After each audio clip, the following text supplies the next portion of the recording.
everybody. Welcome to another episode of the Crime and Coffee Couple. My name's Allison. And my name's Mike. Hi, Mike. Hey, Al. How you been, babe? I've been okay. Yeah, besides the horrible stitches in your ear? Yeah, it's been quite a week. Yeah, as a lot of you folks remember, Allison had a little skin cancer scare there last week. Nothing small about cancer. That word sucks. But yeah, it seems like the doctor said they got it all, which is good. So now you're on the recovery. Literally, like, took a chunk. They took a lot of the skin off. They did. So I had to go on Tuesday to have what's called a Mohs procedure, where they remove layer by layer of skin until you have clear margins with no more cancer remaining. And they have no idea how much they're going to have to take. It all depends on, they like do this cryo thing and freeze the tissue and then look at it. And with the ear, there's really not much skin to work with as it is. Right. And it's supposed to be a skin sparing procedure, but the first round I saw how much she removed and I was utterly shocked. Because you're a weirdo. And she was like, you want to see it? And you're like, yeah. Mm-hmm. So it was very scary. We were at the dermatologist for like 5 hours on Tuesday. It was more emotional at first than I thought it was going to be because I was very nervous and scared and I didn't know what to expect. Yeah, me too. And I could see how much she took and I was like, oh man, this closure the following day is going to be really rough. So I was just spiraling ahead. But thankfully you were with me. You weren't in the room while I was having the removals done, but they don't you allow were. it. They said no husbands in the room. That doctor particularly. She said she just doesn't want to have to deal. She said people have fainted. She wants to focus on the patient, not have to worry about the person that's in the room. Another variable. Exactly. So, but you were in the waiting room the whole time, and that's where we had to sit. Most of the time, we were just waiting. Yeah, not a lot of snacks to be had in the waiting room. But you gave me so much comedic relief to help with my stress. It was like stir craziness, because you had to wait an hour or an hour and a half between sessions of did you say this already where they cut the skin off, then they test it and all that? Okay. So while they were like testing it to see if they got everything, it's just like, we're just sitting in the waiting room. Yeah. So it was hilarious because they're like, we have coffee and snacks and things, and we were getting hungry. I was too nervous to eat. But Mike's like, I'm kind of hungry. I'm going to look to see what kind of snacks they have in this basket. And it's just like chips and things. There was like one thing. I didn't want chips. I wanted something with like a little protein or something. And there was like one thing of like peanuts. And then like that, after that, like 20 minutes, that was gone because one of the staff members took it. And Mike was like, a nice rotisserie chicken would be good. Yeah. And I'm like, yeah, it was sitting on a cabinet. I'm like, I'm sure in that cabinet there's a spit just roasting and turning with that chicken on it. Oh, man. And I was just dying, which I needed to laugh at that point. So, yeah. And I mean, another reason they wouldn't have a rotisserie chicken in that office is because they would smell like dead skin being burned. So that would probably be like, oh my God, they're really roasting the skin in the back because, they got to suture everything. And all that. They cauterized my ears several times. And then the next day I had to go back and the plastic surgeon had to do a skin flap and close it. My entire ear is all stitched up. It's horrifically painful and ugly. But the point is they got all the cancer. Yeah. And something fun. I got to wash your hair today. I got to hover over you. Oh my God, what a shit show. Yeah, that was fun. So I had to lay back on the bathtub like with this poof underneath me, and Mike is basically freaking straddling me. Yeah, I had to ask her if she could smell anything. Like I hadn't showered yet. Because he had been coaching our son's baseball game that morning. So it was touch and go there for a little bit. He's like, I hope I don't stink. I'm like, oh, I didn't expect you to be straddling me during this process. Neither did I. And then I started just kind of giving her little kisses on the head and stuff. And then, maybe occasional lip kiss. You're like, all right, get off me. Get off me. Yeah. I was holding a cup over my ear so that the stitches didn't get wet. And he's like messing or clowning around. Clowning. Like, that's me. Stop clowning around. Right. Yeah. But that went okay. It seems like your hair is good, right? It's okay. Yeah. If you're wondering, if you're watching on YouTube, check us out on YouTube and even just subscribe because we're trying to grow that channel. Mm-hmm. But check us out on YouTube. And Allison doesn't have her headphones totally on because the left one, that's where the cut is. So you might be looking at it and be like, wow, why does she have headphones? But no, she doesn't have it on the left. Yeah, it's not a cut. I literally have no skin on the cartilage of my ear, so it's all just nothing but stitches. We'd post it, but we don't want to gross anybody out. Exactly. It's a Frankenstein ear. I told the doctor, I'm like, my ear modeling days are over. Done and done. So with that, that's kind of been our week. Yeah, it has. I've been, if I could take a second here, because we're all talking about Allison. It's all about me today. And her cancer and whatever. Ooh, it's you so have important. Cancer. Yeah, big deal. Keep on talking. But I've been really just listening to Nirvana, is Nevermind album quite a bit. just today, like I was just sitting there. You walked in while I was like singing it, Shirtless. Well, Why? I don't know. Why is he sitting shirtless in the computer room? it's our home, you know. Singing along to Nirvana. Yeah, and I had the lyrics up on Amazon Music, and I was just like, oh yeah. And I saw the lyrics, and I just kept on going. I was having a good time jamming out. I'm with glad. myself. I'm glad that you were. Yeah. And then just real quick, if you guys like what you hear, if you want to support us, we do have 4 bonus episodes a month. Yep. We're over on Patreon as well as Apple subscriptions, and we would love to have you. And we appreciate you all. And thank you just for being here. Yeah, if you subscribe, you get over 40 bonus episodes. So, throw a shekel over to this Mom and Pop podcast. I'm Pa. And I'm Ma. Yeah. And we got to be over 50 at this point. Oh, and if you've listened 3 times, our general rule, and you enjoy our content, the general rule is it's time to put out. So, we've been on some nice dates, really enjoyed our time together. Let's at least make out a little bit Oh, with some gosh. tongue. With some tongue. And I mean, as long as everybody's into that. It has to be consensual. Consensual, 100%. 100%. So, we are extending our tongue, and we would like your tongue. Oh my gosh. No, I am not extending my tongue to anybody. I would like your tongue to enter my mouth by leaving a review on Apple Podcasts. That's disturbing and weird. Yeah, Why do you always have to take that line and cross it? Oh, you know what's fun? A lot of my coworkers are going to be listening to this for the first time this week because I told them about it at our sales meeting. Well, now you look very unprofessional. Okay. If you're a coworker, I don't want you to stick your tongue in my mouth because I'm married to a beautiful woman, obviously. But what about the others? Yeah, that's fine. That's fine. But you're married. Sure. Well, anyway. All right. So this is a listener suggestion from Madre X4. So thank you so much.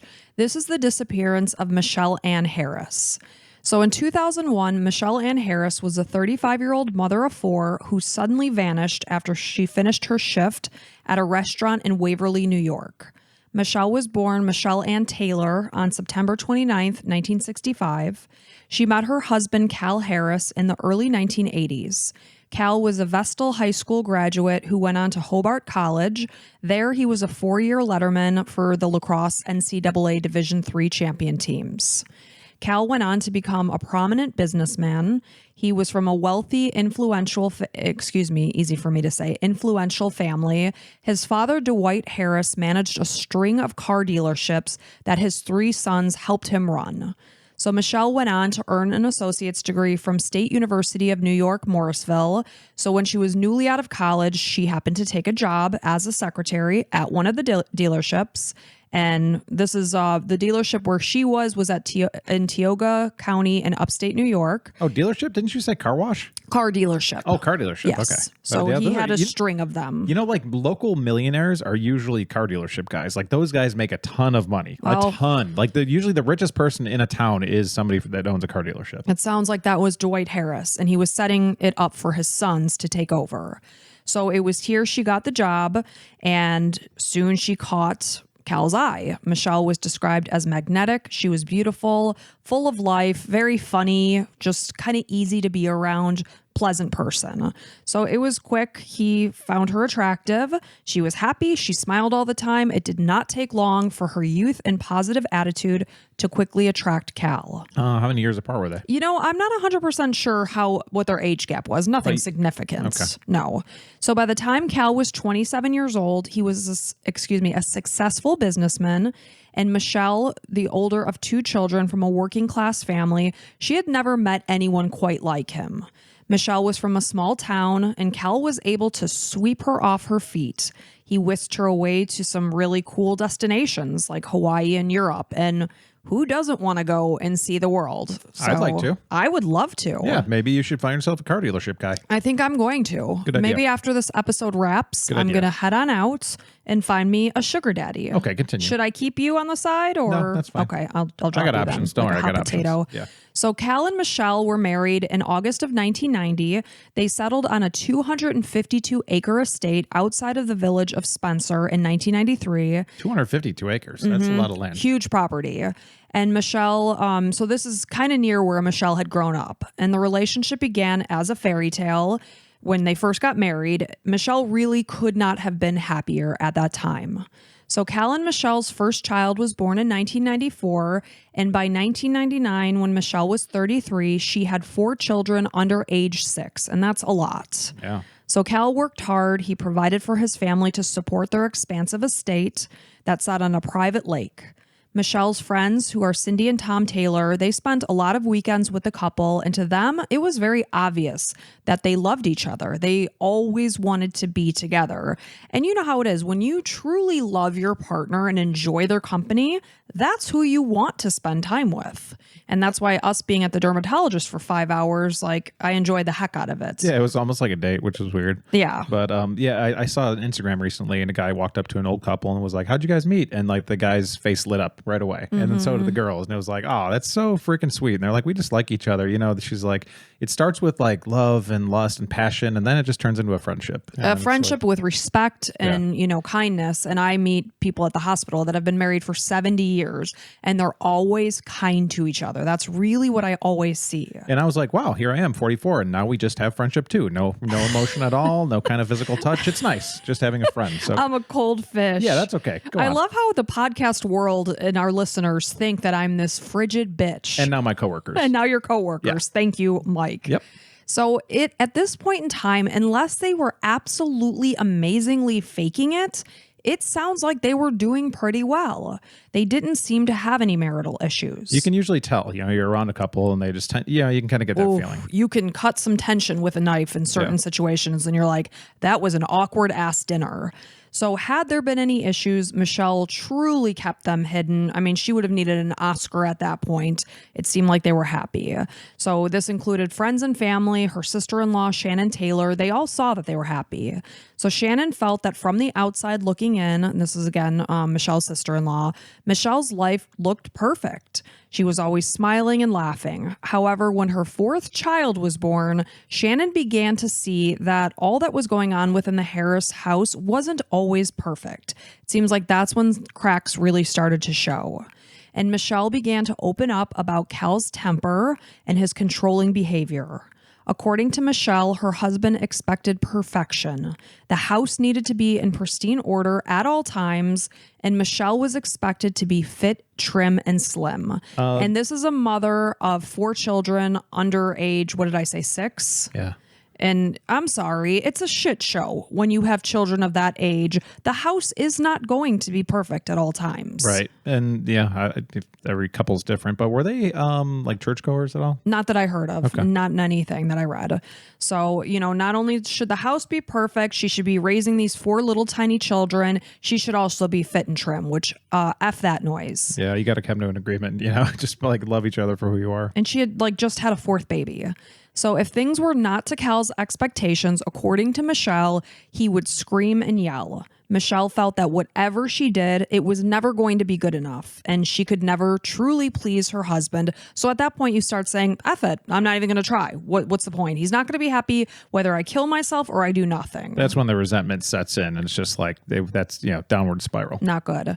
So Cal told Michele that she was born in Tioga Center, raised in Tioga Center, and would die in Tioga Center. Basically, you're not going anywhere. Nice. So he gave the impression that she was from a small town and would always be beneath his level because, of course, he was born from wealth. What an ass. Like, who says that to their wife? I should hope not. Nobody. I mean, maybe like there's spats of things, you say things you don't mean, but I mean, it sounds like this guy was generally just a total douche. And the kicker is, in 1999, when Michele was pregnant with her youngest and 4th child, she discovered that Cal was having an affair with another clerk at a dealership in Cortland County that his brother just so happened to run and own. Guy or girl? I assume it was a woman. Okay. They didn't say otherwise. Okay. But, when you're pregnant and you're at the end of your pregnancy, you kind of just don't feel like yourself. You don't, like, I remember when I was 9 months pregnant, you handed me a Victoria's Secret catalog that came in the mail. And I was like, get that shit out of my face. I couldn't wait to hand that to you. It's like, you a-hole. But that's a vulnerable time. And she's up to her eyeballs with little kids and child rearing. And then you find that your partner in life is cheating on you. Yeah, that's a horrible time. It's like you've only had like a human growing in you for 9 months, and then all of a sudden the person that's supposed to be your best partner is just like not even into you at all. So not only was he having an affair, but he justified the affair because he felt that Michele just wasn't keeping the house up to his expectations. Okay. Okay. So she confronted him about the affair in the fall of 1999. He promised that the relationship would end, but she came to find out it didn't. The relationship had rekindled when they met in Daytona Beach, Florida in March of 2000, so they picked back up.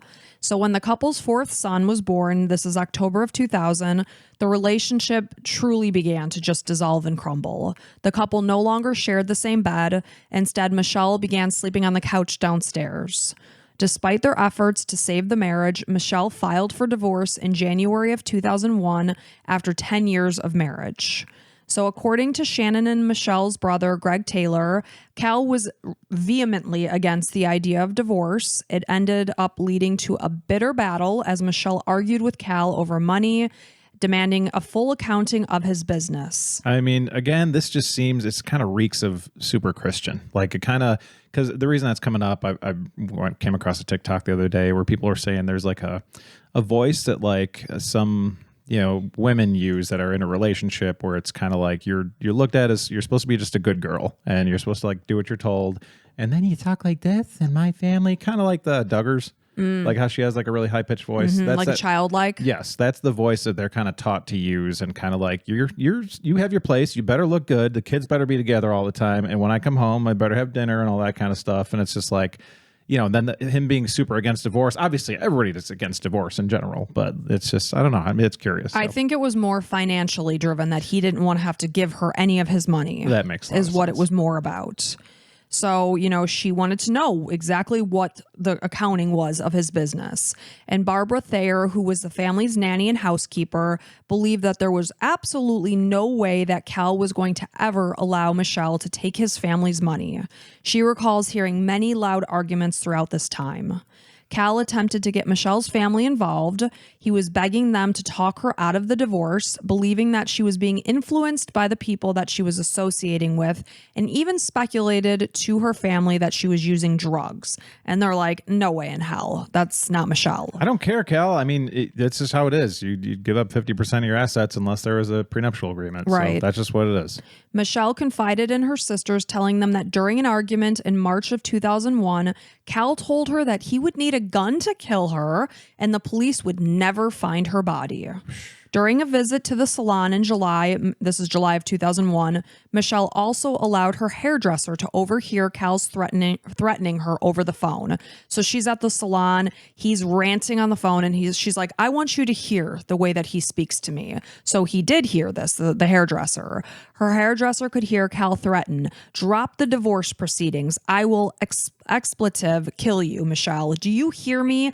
I will expletive kill you. Wow, good idea by Michele, like letting people listen to that. And he said, I can make you disappear. So she said that to her sisters. The hairdresser heard the same thing, threatening that, something's going to happen to you. You're going to disappear. Expletive drop the divorce proceedings.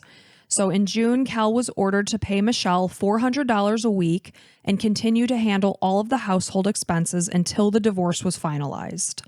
The tension was very high, especially because the couple was forced by the courts to continue living under the same roof. Ugh, it's probably some legal things, which like once somebody moves out, they give up the house basically. Yeah. So once she moves out, she's like, you can have it is what it's sending. So if you want part of his assets, you need to stay there. And that's tough.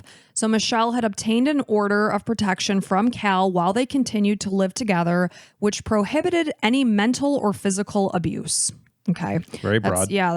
Michele was fearful of the power that both Cal and her in-laws possessed because they did come from wealth and prominence. Yeah, we all know. And money can talk and buy you things. Buy you very good lawyers that can find us somehow a way in across some kind of line or something.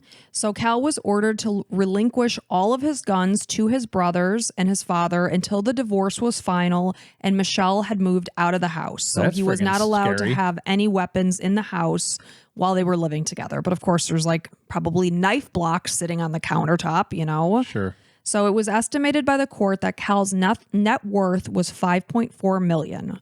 He offered her full custody of the children, which I think is kind of strange. What a scumbag. Like, that's very telling. I cannot imagine offering anything. Like, I'd be like 50-50 or nothing. Like, right. And I wouldn't want to do that to the kids and take them away from you. and a settlement of $740,000 over the next 10 years. So $200,000 would be paid immediately, and then $54,000 would be given each year over the next 10 years. And this was something that Michele initially rejected. So Yeah, that's kind of small. I mean, that's what based on the fact that he's worth $5.4 million. Yeah, was that like his lawyer's offer? I'm sure you know how they start low and go from there. Yeah, but isn't it like, really, aren't we starting at 50-50 and then we're seeing where we go? I don't know. You know, like and then offering $400 a week. That's not a lot either for somebody worth $5 million. But she would be living in a paid-for house. Okay. She would have no other expenses. Yeah. It'd basically be $400 pocket cash. Right. So a month after their son was born, Michele met a man named Brian Early at a bar in November of 2000 while he was visiting the area for a hunting trip. He was from Philadelphia, where he worked as a surveyor. And it wasn't long until Michele and Brian were discreetly meeting in the Poconos, using phone cards to communicate with when they were not together. Michele was 11 years his senior, but they had an immediate connection. And of course, her relationship with her husband was just crumbled. At that point, she'd already, been filing for divorce. And she was vulnerable and, wanted to have somebody that give her some attention and stuff. Yeah. So Barbara Thayer, the nanny and housekeeper, remembers that on September 9th, 2001, while out horseback riding, Michele was in an especially positive mood that day. She commented on how happy she was, how thankful she was that she was finally starting to get her life back. Oh, that's nice. Cal didn't yet know that Michele had made the decision to accept his financial offer and finalize the divorce. It was only 3 days later and just hours before she was set to meet with her lawyer that Michele suddenly vanished. Ugh. So Michele had been extremely excited about starting over once the divorce was finalized. In preparation, she accepted a part-time waitressing job at a place called Lefty's. This was a restaurant in nearby Waverly. She started her job in April of 2001. In the meantime, Brian Early left his girlfriend. He relocated to Tioga to be closer to Michele. It was his belief that the plan was to marry soon after the divorce was finalized. However, Michele had told her friends that she was interested in a long-term relationship with Brian, but she most certainly was not going to go from one marriage and jump into another. Yeah, take it slow, see what happens. So I think his perception of the relationship may have been a little different than hers. Brian gave Michele the keys to his house so that she could let his dogs out when he needed to work late. She left some of her belongings at his house. Some nights she would stay there after work until as late as 2:30 a.m. So they were definitely getting close and cozy. At the time, Brian was not Michele's only love interest. For 2 months, she had been in a relationship with her coworker at Lefty's. This is Michael Casper, who she had not told a soul about. Even her closest friends didn't know about it. An employee of one of the Harris family dealerships also later admitted to having makeout sessions in the back seats of cars on the lot with Michele. Yeah, it's not illegal. She's having a good time. Sure. There was also a man from Texas who Michele was linked to. Little is known of him. And I'm sure there's maybe a couple more. That's knows? all right. Hey, she's an adult. She can do what she wants. So in August of 2001, tensions were finally starting to dissipate, and Cal offered Michele $80,000 annually for alimony and child support, as well as custody of the children. Through her attorney, Michele filed for a court-ordered appraisal of Cal's business, which would be charged to him, so he would have to pay for this appraisal. The appraisal itself was $30,000. And then the trial for the divorce litigation was set for October 22nd, 2001, but she would never make it to that point. She disappeared before then. So as summer was coming to a close and Labor Day came and went, Michele had planned to take a trip to New York City to visit a college friend. It was going to be the second week of September that she was going to do this.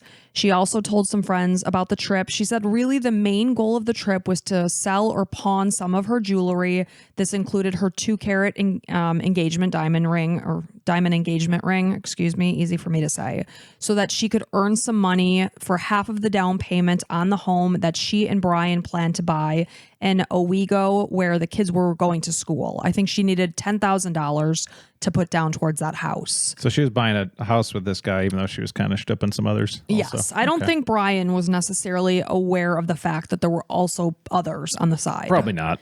So at this point in time, it was said that Michele had ran up significant debt on her credit card. She had been dealing with bounce checks, financial issues. That's why she picked up that job at Lefty's, and that's why she wanted to sell this jewelry. So now we're moving on to the fateful day we all know in history of September 11th, 2001. Wow. It just so happened to be the day of the fateful terrorist attacks against the United States. Barbara Thayer arrived at the Harris home at 3 p.m. that afternoon to babysit the children. When she arrived, Michele was there. She complained about a terrible headache. She also was, talking about the horrible attacks on New York City.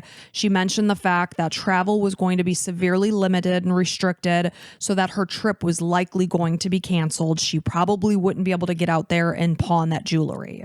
So she was also kind of stressed because she was running late for her shift at Lefty's. Her clothes were taking longer than she expected to dry in the dryer, so she was kind of hurried.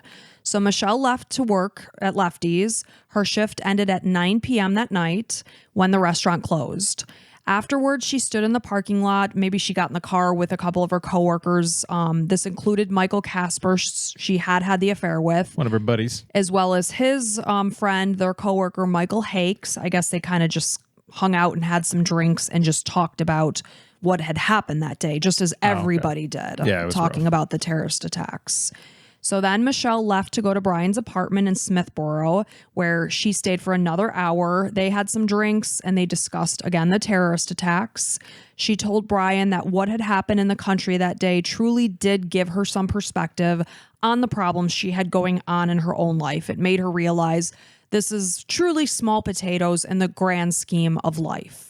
According to Brian, Michele left his apartment sometime between 11 and 11:30 p.m. that night. It sounds like it was closer to 11. And this was the last known sighting of Michele at this point in time.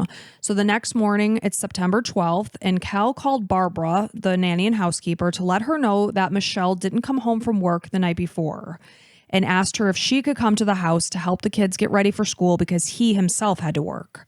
Michele not coming home was not normal. She wasn't somebody that just didn't come home and wasn't there for her kids. Yeah. This was very weird. Not like a drinking problem, got wasted, forgot to call. Like very, very, with her kids, knows what's going on. Yes. And not to say that she wasn't going out several nights a week and having drinks with people, but when she was supposed to be there with her kids, she was there with her kids. So this was strange. So, of course, Barbara is canceling her plans for the day so that she could help out. She lived only 6 minutes away. She quickly got dressed. She canceled her plans. She left her house 8 minutes later. As she arrived at the Harris home, she noticed Michelle's gold Ford Windstar minivan parked on the side, like kind of still on the street. Now you have to imagine they do own a large bit of property. It's not like the driveway you might look out your front door and see where you are literally looking at the street like we do in our house. You can't see the street from the house. It's far. So she obviously found this strange because she's getting the phone call from Cal saying that Michele didn't come home, but then her minivan's at the end of the drive, like in the street. It didn't make sense. It's here. She's here somewhere. Yes. So Barbara got out of her car to investigate, and she saw that Michelle's car was on the road, the doors were unlocked, and the keys were in the ignition. From there, she got back into her car. She drove up the driveway, which curved through a quarter mile of woods and fields to the house. Once inside the house, Barbara called out to Michele, hoping that she would be there, and then maybe for whatever reason, maybe the car stalled, who knows, that she had just walked up to the house. That wasn't the case. Instead of Michele being there, she saw Cal. He was dressed and ready to go to work, which he did. He left. Or before he left, though, she did. She talked to Cal, and she was like, Michelle's car is sitting on the street at the end of the drive. And he said, let's go get it. So the two drove down to inspect the car, and Barbara wondered if maybe Michele was still in the vicinity. Maybe she was injured or disoriented. Who knows what happened? Yeah. So Cal explained that Michele had gone to New York City, and Barbara said she didn't understand how or why because her car is sitting here on the road. And Cal voiced that maybe she had hitchhiked. Okay. So as they stood by the car, Cal noted the items inside, which included clothing, mail, magazines, toys, and food wrappers. He mentioned to Barbara that, this car needs to be cleaned. And Barbara found it extremely odd that despite the fact that Michele was missing, hadn't shown up to be with her kids that day, despite the fact she never would do that, He's focusing on the car needing to be cleaned, to the fact that he instructed Barbara to drop it off at the dealership so he could clean it from top to bottom. Yeah, he's probably not usually that nice to Michelle, I would guess. So what made things more confusing was that after the fact, later that day, investigators came across Michelle's cell phone in the car. It had one missed call. They also found a Rolex box with no watch inside. That was one of the pieces of jewelry she was going to pawn. They also found a black bag that contained jewelry. So if she had gone to New York City, she would have taken that black bag with her. It's a pawn. And she would not have left her cell phone behind. Yep. She also wouldn't have left her car in the road. So Barbara drove Michelle's van back down the driveway up to the house and parked it in the garage while Cal then left for work. Barbara called a friend of Michelle's and said, "Do you have any idea where Michelle could be?" Nobody knew where Michelle was. This friend went on to call Michelle's divorce lawyer, whom Michelle was scheduled to meet with later that day, which is another reason why she would not have gone to New York that day. She was set to go to New York, I think, the following day and then the next. So after finding that Michelle had left her shift at Lefty's the night before and was not answering her phone and nowhere to be seen, they were clearly concerned. They are the ones that contacted state police to report her missing, not Cal. Michelle's sister-in-law, Shannon, immediately feared the worst when she got the call she was at work. As she left work after hearing the news of Michelle's disappearance, she basically grabbed her things, turned to her secretary and said, "I'm pretty sure my brother-in-law killed my sister-in-law." Wow. So because of the events of September 11th, many of the troopers, because you have to imagine this is happening in New York, many of the troopers and investigators in Tioga County had traveled to New York City to help with what was going on there. Clean up and just safety and just everything. Everything. All hands on deck in New York City and Manhattan.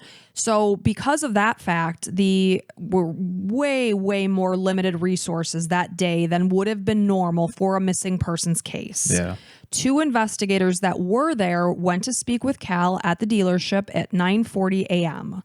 Cal explained that Michelle never came home after her shift the night before.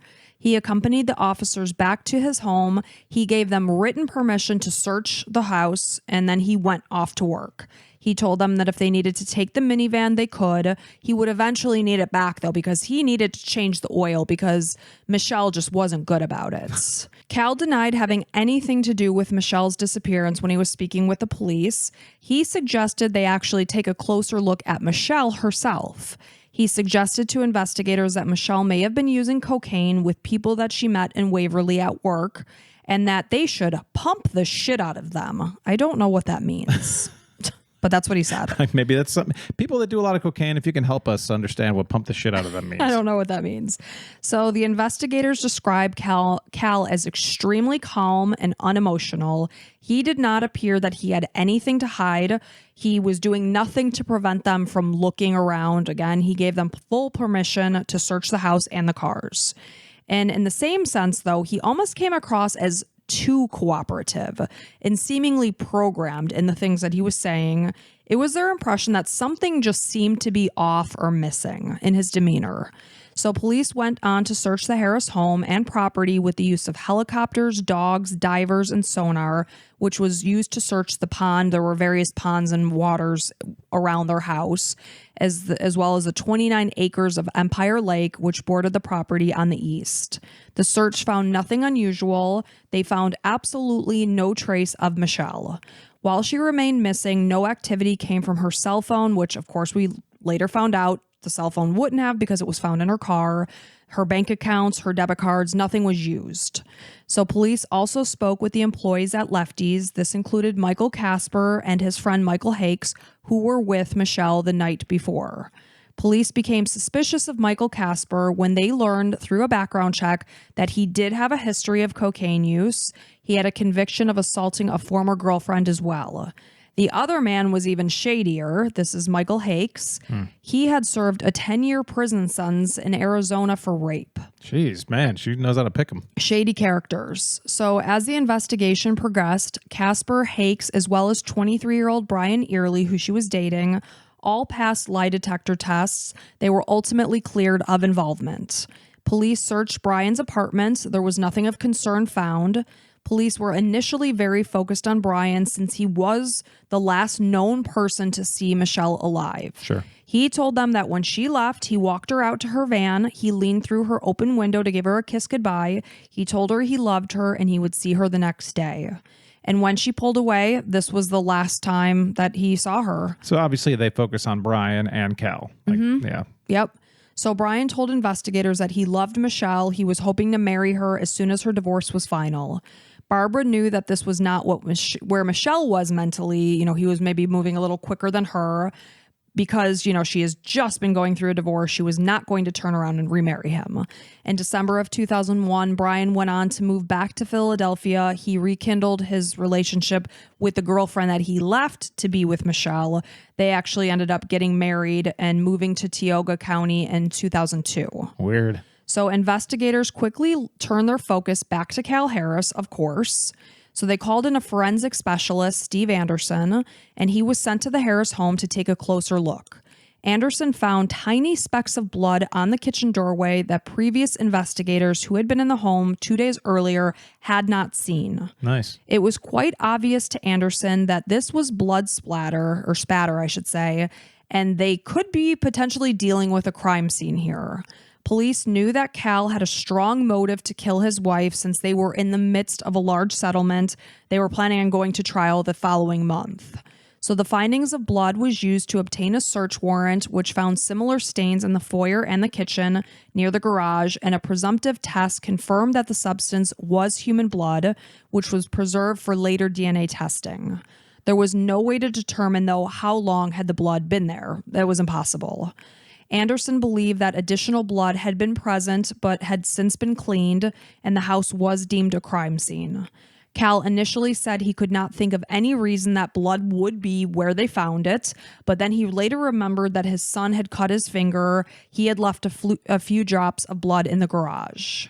Blood experts later determined that the small dots of blood were at an angle that proved that the victim would have been at or below 29 inches at height at that point. Wow, that's very detailed. Yeah. So that same day, Cal met Michele's family for dinner.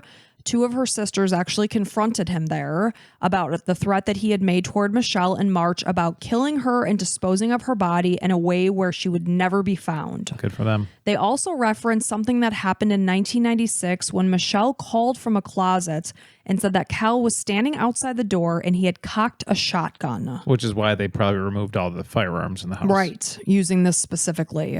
Cal initially denied these threats. He eventually admitted that, yes, I did say them. He was simply only joking. Very funny. That's where I'm like, jokes are supposed to be funny. Yeah. So police searched Michele's van as well as Cal's truck and ATV. Fingerprints belonging to Cal and Brian were found in the car as well as a third person, but no blood was found in any of those vehicles. So police also monitored Cal's home.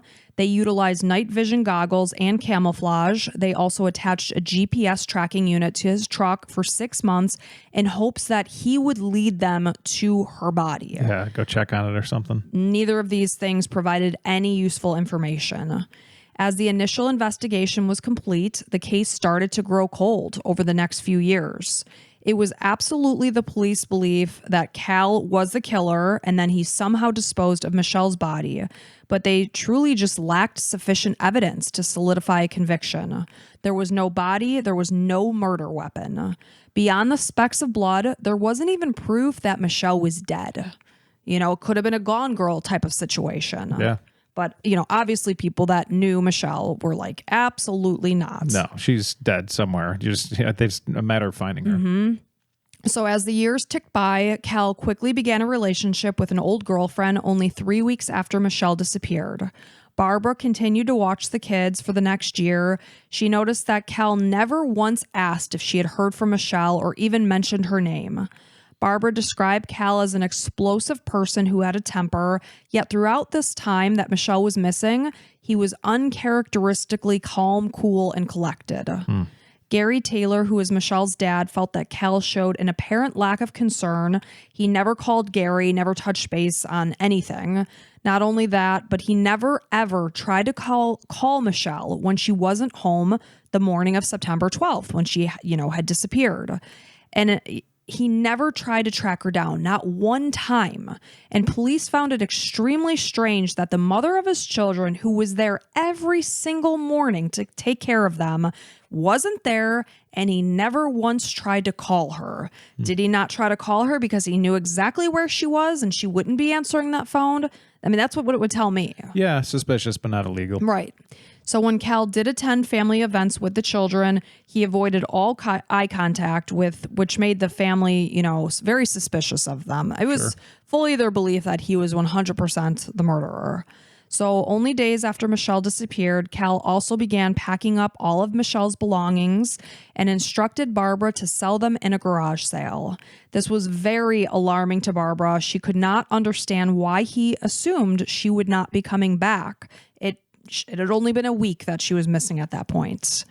After 4 years, there was still no sign of Michele, and on September 30th, 2005, Cal was arrested and charged with Michelle's murder. Boom. We have no idea what finally pushed them to do it on this day. Okay. He was not only arrested in front of his employees, but his hands were placed in handcuffs while his legs were placed in irons or leg cuffs. Oh, that's awesome. At the dealership? Yep. Oh, that's the best. Yep. I'm sure they were like, let's get him at his home. They're like, actually, let's wait an hour and a half and we're going to do it at the dealership. Yeah, right in front of everybody. People there trying to buy a Ford truck or something like, well, I don't know if I'm going to buy from this place. What'd that guy do to the last guy? So defense attorney Joe Cawley was fully confident that because of the lack of physical evidence or a body, Cal would never be convicted, as the lack of evidence was a reasonable doubt in itself. Yeah.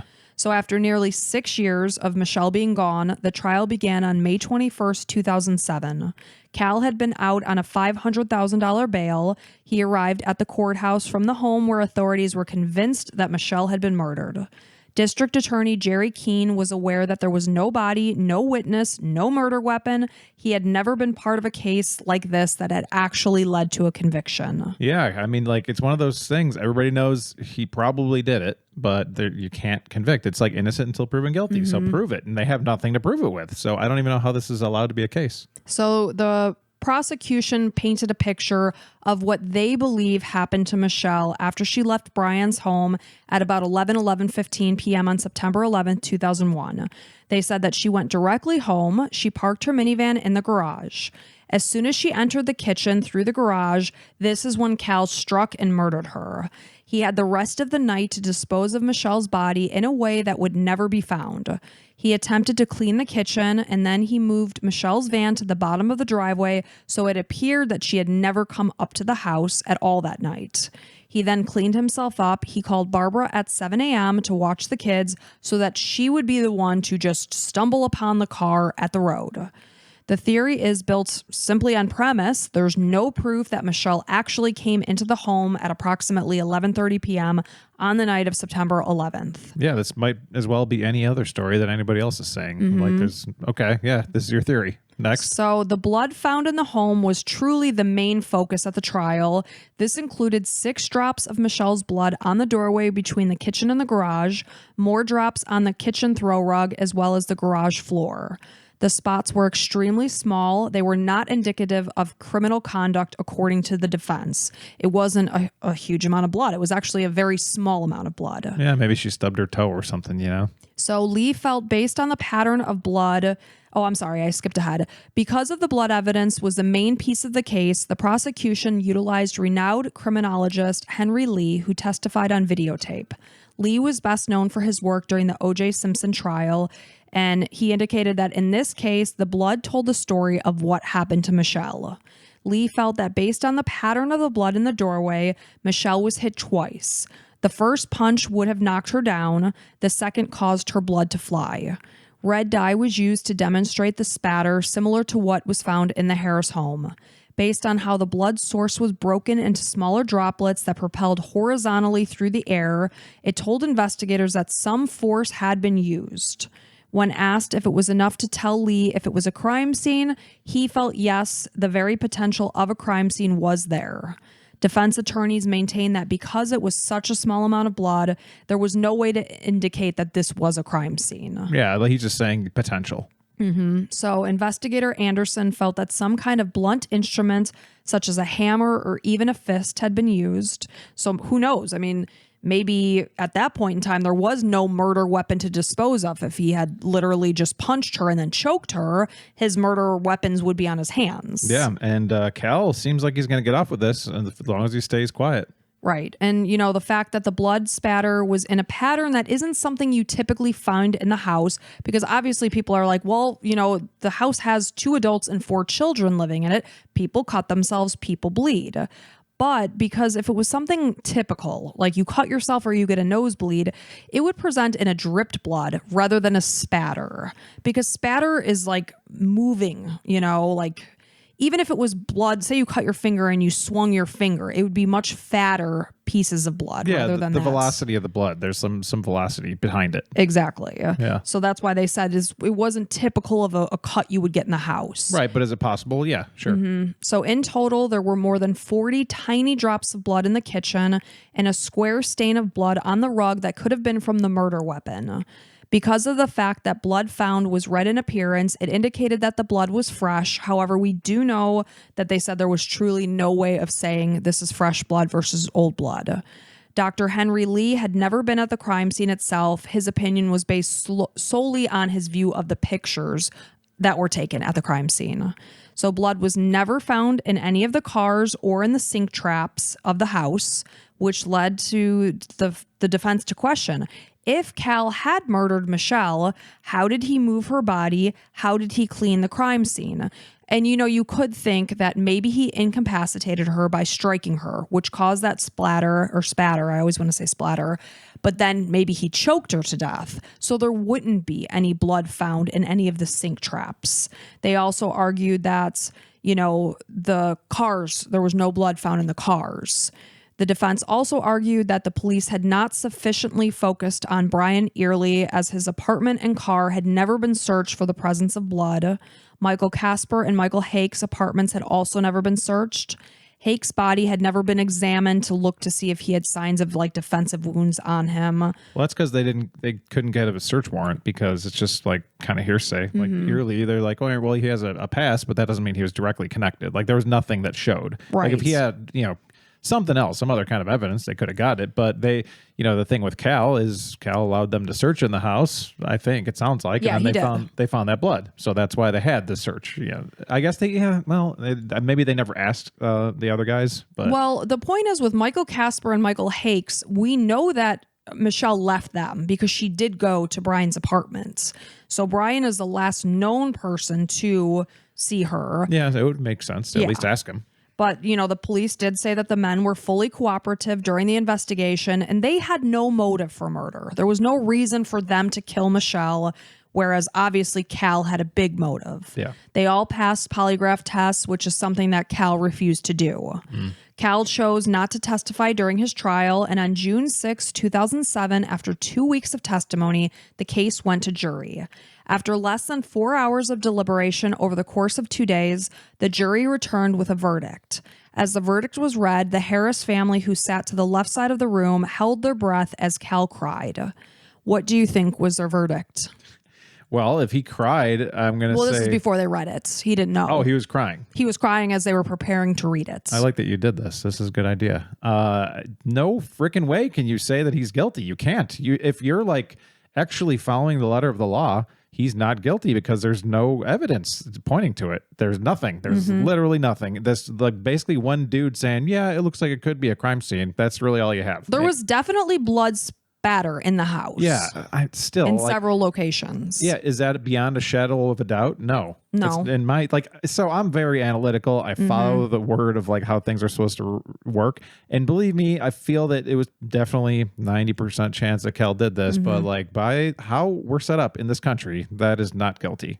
So Calvin Harris was convicted of second degree murder of his wife, Michele Harris. That's really dangerous too, because that's setting a precedent. A little bit. I don't know, lawyers chime in here, but a lot of people are going to be pointing to this when there's not a lot of evidence to be had. That's what's also worrisome as a judge. You're like, this is going to set a precedent and other people might go to jail that maybe aren't guilty. Well, it's the jurors that, made this decision. Yeah. So Cal's attorneys were shocked, having been fully confident that due to the lack of evidence, he would be found not guilty. I mean, I'm shaking my head, but at the same time, he killed her. So. Right. A male juror indicated that he felt that the evidence was overwhelming and all the little pieces came together as a whole puzzle. Jurors also felt that Cal's own actions were very telling. The fact that he never once joined the search for his wife, he didn't stay home from work that day, he never tried to call her. It was all very telling. And the prosecution definitely sounds like they put together a fantastic story. Like they must have hired some people like storytellers or something. Like sounds like that's what got him. And they said that the blood evidence played a large role. It told the story of Michele being murdered in her home, which would have eliminated other possible subjects because it would have happened at home where Cal was. So 2 months later, and days before Cal's sentencing, a new witness came forward. This is 23-year-old Kevin Tubbs. He's a local farmer that said that on the morning that Michele disappeared, he drove past the Harris driveway slowly at about 5:30 a.m. He was driving especially slow because he had poor brakes on his truck and he was towing something. He's a farmer, and it's dark-ish. The sun was like barely rising. He said that there was a man in his mid-20s at the back of a pickup truck and a woman on the side that had blonde hair. She appeared to be crying. The man also appeared a little upset. The woman was believed to be Michele. She fit the description of Michele. The man at the back of the pickup truck was described as young with dark hair and a dark complexion. He wore a white t-shirt. If Tubbs truly saw who he believed was Michele when he did, Cal would not have had time to kill Michele because at 7 a.m. he called Barbara and said, "Hey, she's not here. Can you come up to the house?" However, investigators believe that Tubbs was mistaken, and at the time that he drove by, the lighting would have been too dark. He agreed that it was dark. He said, but the way that the road turned, my headlights were directly on them. He also did admit that he didn't get an extremely close look. He couldn't say that he was 100% certain. He only said what he saw. Why did this dumb asshole wait so long to come forward? And Tubbs had waited 6 years. What the frick is wrong with people? Like, this is something in your own town. You saw something and you remember this. Oh yeah, but I'm pretty sure I remember this. I can't wait to hear that he like worked for Cal at some point. Well, that's what I'd say. Like, did they check his financials? Did he get a nice hefty check from Dwight Harris, perhaps? Right. There was no evidence of that. Nothing mentioned about that.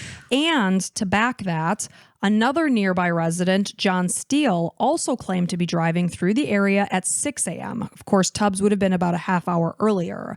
That same morning when he also saw a truck at the end of the Harris driveway. And that dumb asshole also waited 6 years? He didn't come forward. You're both useless human beings, but go ahead. He thought that he overheard the man by the truck telling the woman, "Get in the car, just get in the damn car."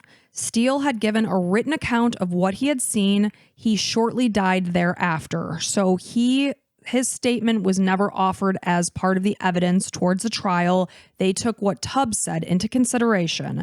And the judge believed that what Tubbs saw, and he threw out Cal's conviction.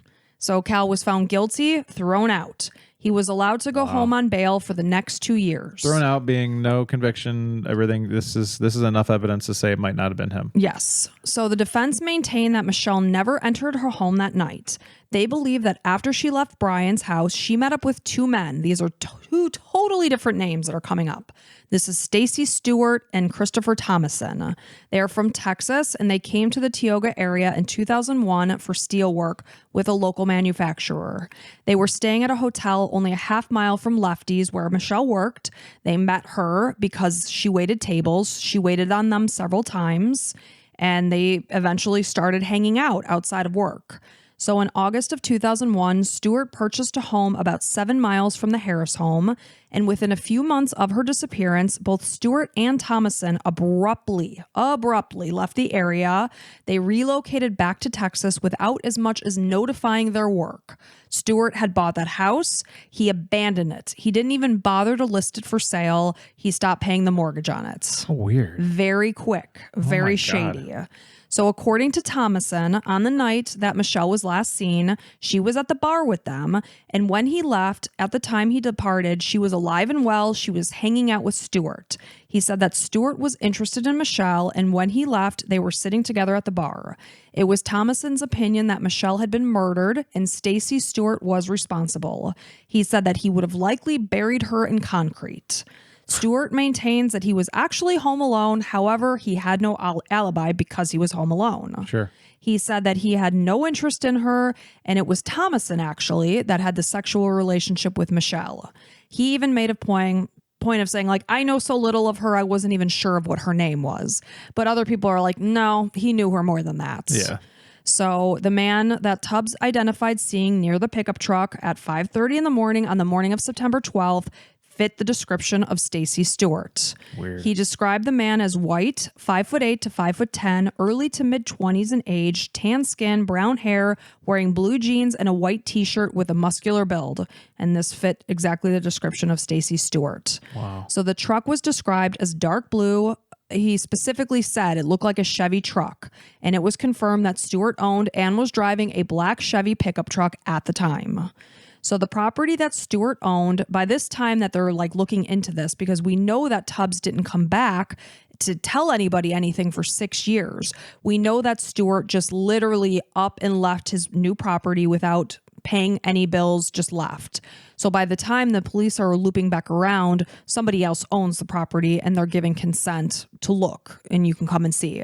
So the property that he did own at the time, it was large and it was an underdeveloped area with woods and ponds nearby. Plenty of spaces to discard of a body. A number of witnesses indicate overhearing Stewart and Thomason talking about burning evidence, specifically mentioning bloody clothing. The burn pit on the property that Stewart owned was searched on January 8th, 2016, which found various items, including the partial strap of a woman's bra, a woman's bathing suit or halter top, 2 pieces of fabric that had been charred, and the clasp and latch of what was soon identified as a woman's handbag. Those are odd things to find in a burn pit. No kidding. We have a fire pit in our backyard. I've never thrown my bra in there. I've never thrown a handbag in there. You don't wear bras in public or anywhere. You just let them hang. I let these bean bags just hang free. So the charred fabric matched that of what would have been Michelle's uniform at Lefty's. Wow. It was the khaki shorts and a navy shirt. How freaking bizarre. What a turn. So again, though, because so much time had gone by, there was no identifiable DNA profiles to prove that these were Michelle's clothing items. When Stacy's truck was able to be located, it had already been auctioned off and sold. They found it. They tracked it down. It was in Texas. The new owner allowed the search, and bloodstains were found on the back seats and the door panels, as well as a diamond earring found behind the passenger side seat belt retractor that Cal said he had bought his wife, Michelle, a similar pair. Oh my God. And I'm sorry, I have owned so many cars. I've never bled in my car. Have you? Have you ever been bleeding in your car? Honestly, there's a good chance I cut myself. Well, all you the time. do. Because Yeah. if you get mad at something, like if, say you're trying to get the ice maker out and it's jammed, Yeah. you just start like beating it. I have a scar right here because last week I did that. I'm like, why are you doing that? You know this is going to result in you bleeding. This sounds really bad. I would never do anything to a human being, but like machines that are supposed to work, I punch them sometimes. Yeah, and he does, and he gets crazy. You should like see our toaster oven. Yeah, We have our like toaster oven. it's kind of like a multi-cooker thing. Yeah. And you beat the shit out of it. It has a dent in the side. It's an air fryer, a Cuisinart air fryer. Everybody probably has one. And yeah, the toast function doesn't work. The damn thing, we paid $150. It's like, and I got it replaced because the toast function doesn't work. So we have a perfectly good new one in the other room, but I want this. I'm so cheap that I want this one to last as long as we can. So if anything happens to it, I start punching it in the side and slamming it. So it's dented. It's literally dented because of my wild animal of a husband beats it. And let me tell you just a quick funny side note. Cuisinart wanted him to cut the cord before sending the new replacement. So that somebody can't pick it out of the trash and then try to use it. And then it's like, Cuisinart sucks. Or we lie and say it doesn't work. So Mike sent me a picture of what he sent to the company, and it was just like a picture of a cord that hadn't been cut. I turned the cord around and so just like held it underneath, and then it looked like it was kind of the end of the cord, not really cut. And then they were like, yeah, sounds good. Oh my God, I was laughing my ass off when that happened. Okay, but I digress. So again, a lot of time had passed at this point. So even the blood that they found in the truck that had belonged to Stacy, it couldn't necessarily be linked to Michelle. But very suspicious. We're finding pieces of clothing in a burn pit that potentially matches what Michele wore to Lefty's that night. There's blood in the truck, and there's an earring in a spot that the new owner would have never found. Because that's another thing. I was like, how did the new owner not find the earring? Because it was like behind a seatbelt retractor. Couldn't they get some DNA from the earring? No, because so much time had passed. Because of the age of the evidence, full DNA sequence was not able to connect these pieces with Michele. That sucks. So in July of 2009, Cal once again went to trial for the murder of his wife. This time he took the stand. He denied having anything to do with Michele's disappearance. What he said varied from what other witnesses say happened, though. Barbara Thayer told the jury that she had called Michele's phone from the Harris home on the morning that Michele disappeared, whereas Cal is testifying, no, I made that call. Barbara maintained this is absolutely not true. I made that call. And why would Barbara lie about that? It's also memory fades after 6 years. So if you called someone. I'm not to defend this guy. Please don't get mad at me, but my memory is kind of shaky. True. So, I mean, I could see myself getting that. I'm like, I swear I called him, but if you say you did, then I guess that's okay. Okay, and you guys, I have to tell you something funny about Mike. He does not necessarily like true crime, and he erases his memory of these cases. It could be Tuesday. Now, mind you, our cases come out on Sunday, and I'll be like, hey, remember blah, blah, blah? And he's like, no. I'm like, literally, like 2 days ago when we did this, remember that? And then you give a few more details. I'm like, nope. And I'm like, familiar. This is weird. I really, really don't like it. And I love, delivering the stories, and I like to be able to remember tell people. To watch out for things and things. But he's just like, I compartmentalize it and then I flush it down the toilet. So in this case, I could see you being like, I truly don't remember, and maintaining that. Yeah. But then again, it also meant they mentioned the whole idea that really within a week of Michele going missing, that's when Cal was trying to get rid of her belongings, asking Barbara to sell them in a garage sale. He's saying that was never my idea. That was Barbara's idea. And Barbara's like, nope, that is absolutely untrue. Cal is simply a liar, and he's also a good one. Wow. After a nearly 3-week trial and 10 hours of jury deliberation on the second trial, a decision was made. What do you think that decision is, Michael? Not guilty. 100% not guilty. Cal was found guilty. Whoa! Again. Those sons of bitches. 2 times in a row. Good job. Prosecutor Jerry Keene was exceptionally thankful. He felt that this was the hardest case he had ever prosecuted. The decision was bittersweet for Michele's family. They knew that the 4 children are going to be the ones to suffer because now they don't have their mother. They also don't have their father. But they realized that Cal was responsible for what had happened, whatever happened to Michele, and that he had to pay for what he had done. The family continued to hold out hope that one day Michele's body would be found and she could be laid to rest. Cal was sentenced to 25 years to life in prison, and the 4 Harris children were sent to live with Cal's aunt. Cal appealed to the Court of Appeals, and a 3rd trial was ordered. Okay. Because 2 procedural errors happened. So in the meantime, Cal was released on yet again another $500,000 bail after he had spent 38 months in prison. The case went to jury in May of 2015. It was resulted in a mistrial. So there was 11 days of deliberations. They could not come to a decision. Now we're moving on to a 4th trial in the following year. And during this trial, a witness who was convicted of murder came forward after being incarcerated with Cal. He claimed that he overheard Cal threaten to another inmate saying, I will make you disappear just like I made my wife disappear. Yeah, right. However, in the midst of his testimony, the witness suddenly pleaded the 5th and refused to speak further, so his testimony was removed from the record. On May 24th, 2016, they came back with another verdict. Mike. Guilty. Not guilty. I got them all wrong. Oh my God. And this is something he had maintained for 15 years by this point. Sheesh. His 4 children, who by this time were estranged from Michele's family, stood by their father's side throughout this whole ordeal. Wow. His 20-year-old daughter, Kayla, said that her father had been gone for 4 years at one point, which was very difficult on her and her siblings. The long legal battle, has financially drained a large portion of Cal's fortune. I mean, he got himself out on bail on 2 separate times with $500,000. I can't imagine the lawyer's fees and all of that. You only have to post a portion of that. And then I do know that. They give it back to you once you show up. Oh, really? It's like it's making sure that you show up for court. Okay. Shows how much correct me I if know. I'm wrong. That's what my assumption is. Okay. So I don't think you actually give it to the state. So, at this point, he doesn't have quite the financial situation he had before. He moved to sell his 250-acre estate and, that he and his wife had owned. And his children now look for ways to move forward together. As the fourth trial ended, Cal's children ranged between the ages of 17 and 21 years old. They had mostly grown up without their mother. I mean, the youngest, he certainly won't remember his mother. He was just a baby. Yeah. It's very sad. So Cal's children really just want to honor their mother's memory. They wanted her memory to not be forgotten. They recall their mom as someone with a smile that would just light up a room. They are trying to be the people that she would want them to be.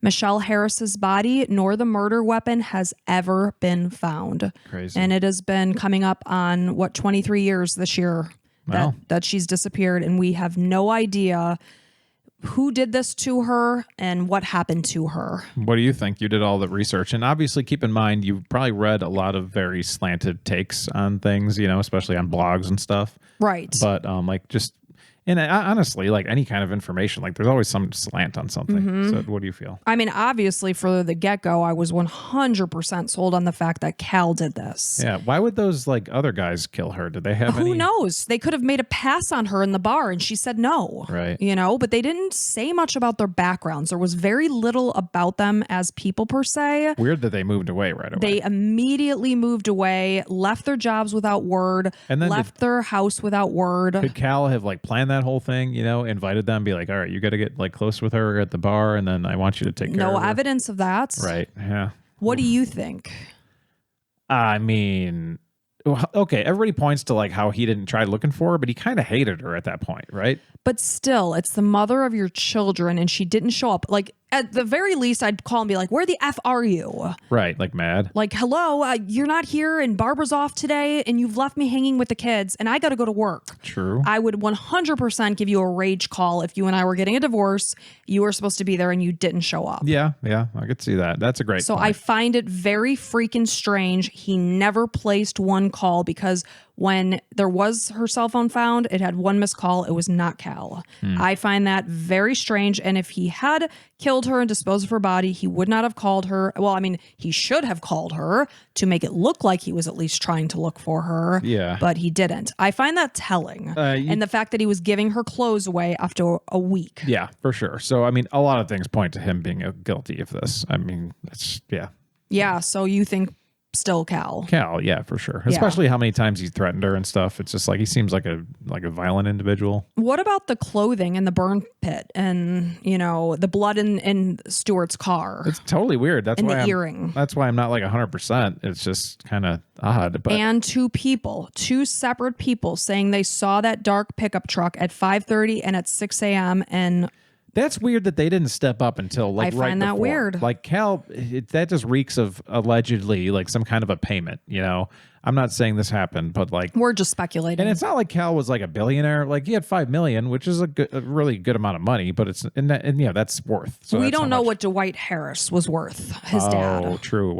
He could have been sitting on a fortune. Yeah, that's true, and he can make things happen. You can make things happen. You don't want to tarnish the name. Well, right, especially with a dealership, that's your name. Yeah, it's like Harris Ford or whatever. Right.